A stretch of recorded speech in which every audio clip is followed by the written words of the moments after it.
Hey, I'm Scott Gibson. We're back here in Merlin, Southern Oregon, and thought I might show you one of our projects from back in the day when my buddy Motorcycle USA, Ken Hutchison, when we were kids, we liked street bikes and we liked quads.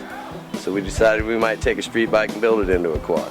And we built this in 1994. It's a 1990 CBR 600, and it still incorporates probably 80% of the street bike in its entirety, including all the body armor, and it reminds me of the stormtroopers from Star Wars back in the day.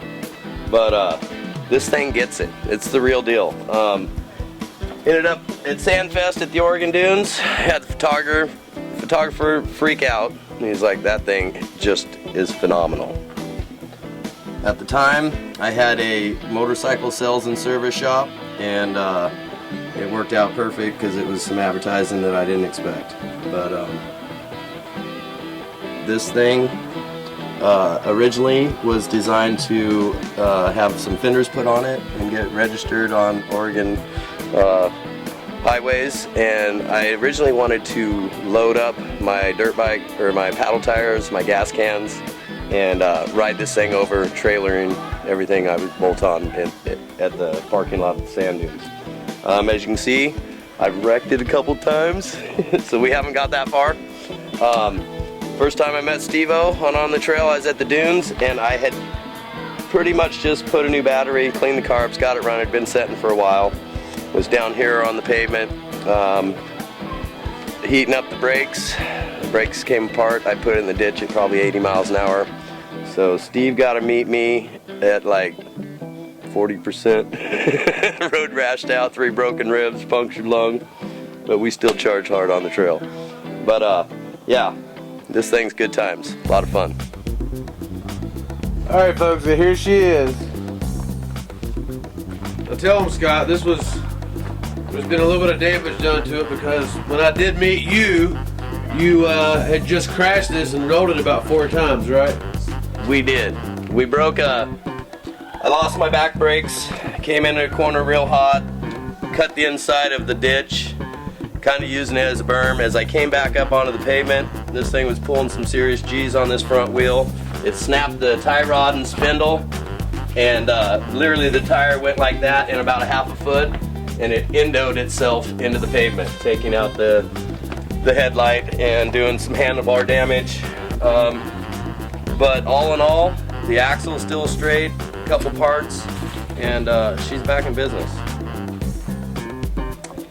How many miles do you think you put on this thing once you converted it to a four-wheeler? I probably have about 8,000 miles on this, and half of them are gravel roads.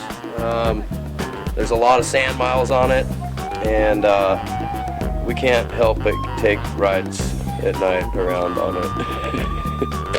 So, how many people came up to you over the years with this machine and just said, what the heck is that?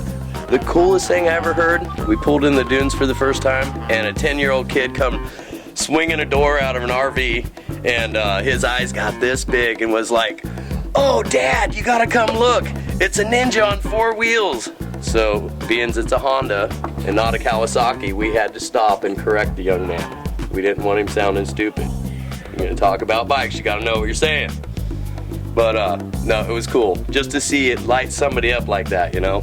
And at the time, people weren't doing this. They'd take a street bike motor, put it in a quad, and basically all those are good for is hill climbing or drag racing. They're so low slung to carry that motor in a chassis that was never designed for it, that this thing actually has about 7.5, 8 inches of ground clearance. We jump it, we off-road it. Any place I took you today, we take this thing, but at a high rate of speed. And how fast were you going when you wrecked it, and how fast, what is the top end on this thing? We were clocked down on the Oregon beach before we knew there was a speed limit of 25 at over 130 miles an hour. And at that point, the front tires are so tall and skinny, I was scared to try and keep winding 6th gear out. But I put it in the ditch, probably at a good 75, 80 miles an hour. I was going into that turn down here, this hairpin, probably 100 plus, but scrubbing speed off in a big way, and then pretty much drifting the rest of the turn too. But you can't put it in a drift slide without some back brakes, and I didn't have any. And I did my best to slow it down as much as I could. I pretty much was convinced the wreck was inevitable, but you know, there's some speeds you just can't afford to go off the road at. So I did my best to slow down for as long as I could. And I think I may have rode out of it until the front spindle broke and I was being thrown across the road into a pretty serious ditch line. And the worst part about the whole deal, I was banged up, you know, I could live with that. But when I woke up, because I was unconscious, it was my son's voice I heard. "Dad, are you dead?" And I'll tell you what, I never want to put that fear in my kid again, ever. So we've been slowing down, riding a little more responsibly, and it's time to get this thing fixed. So the next time you're out here, we can put you on it and let you take it for a ride. Rapid Attack. How'd you come up with that name? That was a buddy of ours' business. He's a local guy, and he actually has a manufactured application fluid that is designed to put on decals, graphic kids, window tint, and it just looked cool, matched the bike, and we were trying to give him some publicity at the time. That's cool. 1990. 1990. And all the fabrications have been done. The rear swing arm, monoshock, axle, brakes are all hubs, and wheels are off a 86 350X Honda and Three-wheeler. A three-wheeler. And then we actually at the time had taken that three-wheeler with a 3x4 kit for a three-wheeler to convert it to a quad, and we adapted that to the front of this CBR chassis. And everything's tied into the main front down spars right here to accommodate the front end. I actually cut the steering head collar out of the 350X Honda because it collars down through to accept the steering stem. And it pretty much just put itself together because Honda's really good about using common sizes. Our swing arm bolt was the same diameter. There was a little bit of shimming to do to adjust the width difference, but literally we were within a half inch, you know, a couple bushings, slammed it over to the chain drive side, and this thing's rolling with a chain on it like in no time.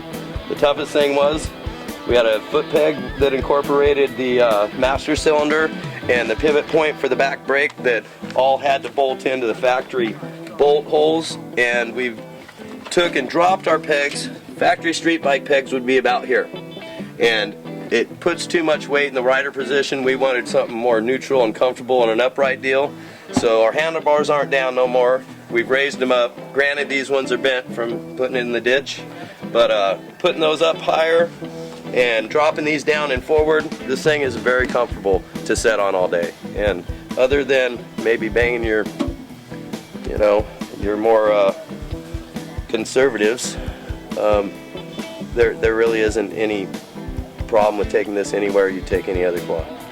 It's kind of surprising. And then the highlight, because we were thinking we were making a dune runner. We put some McClure flat tracking tires on this thing and decided to see how it would stack up against the real street bikes. And we were riding with CBR 900 ZX7s, and when the road got curvy and they didn't have enough straightaway to run away from this thing anymore, this thing would pretty much out corner, out maneuver, and out brake the bikes when the roads got twisty. And they couldn't believe a little 600 would run off from a super bike. So I just smiled, gave him a big wave, told him to try better next time.